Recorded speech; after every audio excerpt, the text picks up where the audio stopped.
Assalamualaikum warahmatullahi wabarakatuh. Saya Zaki Ilham dari Ilmu Hubungan Internasional, mata kuliah pengantar Sosiologi F akan menjelaskan tentang materi stratifikasi sosial. Stratifikasi berasal dari kata stratum yang artinya lapisan, sedangkan sosial artinya masyarakat. Jadi menurut asal katanya, stratifikasi sosial adalah lapisan masyarakat. Secara umum, stratifikasi sosial dapat diartikan sebagai penggolongan masyarakat ke dalam kelas-kelas yang disusun secara bertingkat, yang di setiap tingkatannya memiliki perbedaan akan hak, kekuasaan, dan keistimewaan yang menyertainya. Contoh dari stratifikasi sosial ini adalah stratifikasi sosial pada masyarakat Bali masa lampau dan juga stratifikasi sosial pada masyarakat Jepang periode Edo. Yang pertama yaitu stratifikasi sosial pada masyarakat Bali masa lampau ditemukan yaitu sistem kasta yang didasarkan kepada agama yang dianut oleh masyarakat pada saat itu yaitu agama Hindu menciptakan 4 kasta yaitu yang pertama Brahmana, Ksatria, Waisya dan juga Sudra. Yang pertama yaitu Brahmana diisi oleh mereka yang memiliki pengetahuan ajaran adat dan adab keagamaan. Golongan ini diisi oleh mereka yaitu para pendeta, Brahmin, dan juga agamawan. Orang-orang yang berasal dari golongan ini menggunakan nama depan Ida Bagus untuk pria dan juga Ida Ayu untuk perempuan. Tempat tinggal mereka pun disebut dengan Griya. Yang kedua adalah Kesatria. Kesatria ini adalah mereka yang golongan yang menjalankan pemerintahan dan politik Bali pada masa itu, diisi oleh mereka keluarga kerajaan Bali, bangsawan dan juga para petinggi pada urusan Bali masa lampau. Mereka yang berada pada stratifikasi sosial ini menggunakan nama depan yaitu I Gusti Agung, I Gusti Ayu, Dewa Agung dan juga lainnya. Memiliki nama tempat tinggal yaitu Pura dan juga Jero. Yang ketiga yaitu Wesya, kasta tertinggi yang dapat diraih oleh seorang rakyat biasa yang dipegang oleh mereka atau dimiliki oleh mereka yang memiliki jiwa bisnis, wirausaha dan juga memiliki modal yaitu seperti pedagang, peternak dan juga mereka yang memiliki tanah untuk digunakan untuk bertani. Yang keempat dan terakhir adalah kasta Sudra yang diisi oleh mayoritas masyarakat Bali pada masa lalu. Diisi oleh mereka para buruh tani, pekerja berat atau tukang dan juga budak. Mereka yang berada pada kasta ini biasa menggunakan nama Wayan, Made, Nyoman dan juga Ketut. Dengan penamaan tempat tinggal mereka disebut dengan Umah. Selanjutnya adalah stratifikasi sosial masyarakat Jepang pada periode Edo.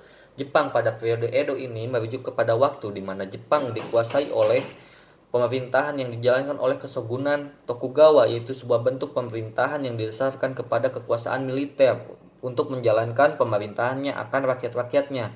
Pada saat itu, Kesogunan Tokugawa menerapkan pembagian bukan kasta, tapi stratifikasi sosial kepada rakyatnya yang bertujuan untuk menjaga stabilitas politik dengan cara mengatur profesi rakyat-rakyatnya sesuai dengan garis keturunannya. Garis keturunannya dapat dibagi menjadi yaitu golongan teratas yaitu golongan yang disebut dengan samurai atau bunshin, seorang kesatria. Samurai ini ditempatkan di posisi ke atas karena mereka dijadikan kompas moral dan juga sebagai pembenaran akan kekuasaan yang didasarkan kepada kekuatan militer atau kesogunan itu sendiri. Yang kedua adalah mereka yang berprofesi sebagai seorang petani karena Kesogunan Tokugawa ini memiliki filosofi bahwa masyarakat dapat hidup dan bertahan karena adanya pertanian sehingga petani menduduki posisi kedua dalam stratifikasi sosial periode Edo. Golongan ketiga yaitu mereka yang berprofesi sebagai seorang pengrajin karena pengrajin menghasilkan barang-barang untuk penunjang kehidupan masyarakat Jepang pada saat itu. Mereka ada di posisi ini karena barang atau produk yang mereka hasilkan kalah vital dalam kehidupan masyarakat dibandingkan dengan petani. Yang terakhir adalah mereka yang berprofesi sebagai seorang pedagang ditempatkan dalam strata sosial paling terakhir karena pedagang ini tidak menghasilkan produk apapun dalam kegiatannya, namun mereka berjualan atau berdagang untuk melanjutkan atau mencari nafkah untuk kelangsungan hidupnya. Karena hal tersebutlah, walaupun seorang pedagang ini memiliki kekayaan yang luar biasa atau dapat dikatakan kaya raya, mereka tidak bisa menunjukkan kekuasaannya akan uang itu kepada khalayak ramai karena terbentur oleh undang-undang yang diberlakukan oleh Kesogunan Tokugawa tersebut.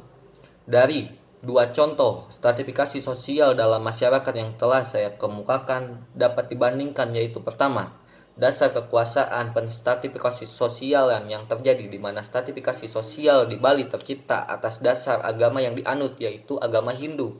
Sedangkan stratifikasi sosial masyarakat Jepang periode Edo tercipta karena penerapan aturan oleh pihak yang berkuasa, yaitu Kesogunan Tokugawa. Yang kedua, jika stratifikasi sosial di Bali menunjukkan perbedaan tingkat derajat kepada tingkat kekuasaan dan kekuasaan yang dimiliki masing-masing golongan, dalam stratifikasi sosial Jepang periode Edo berlandaskan kepada 4 profesi masyarakat yang paling berguna bagi kelangsungan hidup bermasyarakat. Yang terakhir yaitu pada stratifikasi sosial di Bali dan juga di Jepang, mereka diturunkan secara turun-temurun menggunakan hubungan darah atau diwariskan. Sekian materi yang dapat saya sampaikan. Wassalamualaikum warahmatullahi wabarakatuh.